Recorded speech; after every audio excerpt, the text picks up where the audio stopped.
संत कबीर जी के बारे में एक किंवदंती है कि एक बार बड़ी ही मेहनत से सुंदर पगड़ी बनाई। वह उस पगड़ी को बेचने के लिए बाजार गए और ऊंची ऊंची आवाज़ लगाई, शानदार पगड़ी, जानदार पगड़ी।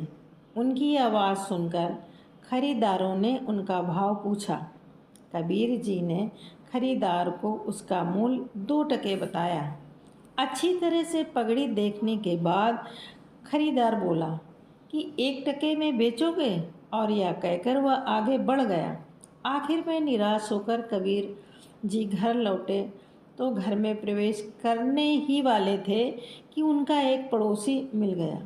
कबीर जी को परेशान देखकर उसने कारण पूछा।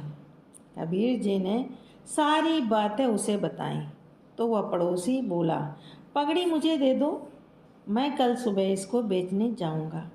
कबीर जी ने अपनी बनाई हुई पगड़ी पड़ोसी को थमा दिया।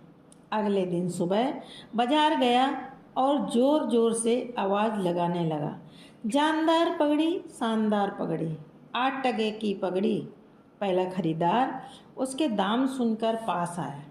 वह पूछने लगा कि इस पगड़ी में ऐसा खास क्या है जो तुम इतने ऊंचे दाम में बेच रहे हो। कबीर जी का पड़ोसी बोला कि आप खुद देख लो, यह पगड़ी कितनी शानदार और जानदार है। ऐसी पगड़ी आपको दूसरी नहीं मिलेगी। जब आप इस पगड़ी को पहनोगे तो बहुत खास लगोगे। वह खरीदार बोला कि ठीक ठीक दाम लगा लो। पड़ोसी बोला, अच्छा ठीक है, 6 टके में ले लो। तो खरीदार बोला, भाई 5 टके में दे दो। पड़ोसी मान गया और 5 टके लेकर उसने कबीर जी को दे दिया।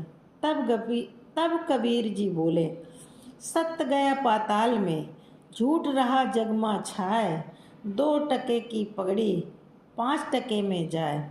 इस संसार में बहुत बार होता है जब सत्य उचित कीमत पर नहीं बिकता और झूठ अक्सर ऊंची कीमत में बिक जाता है।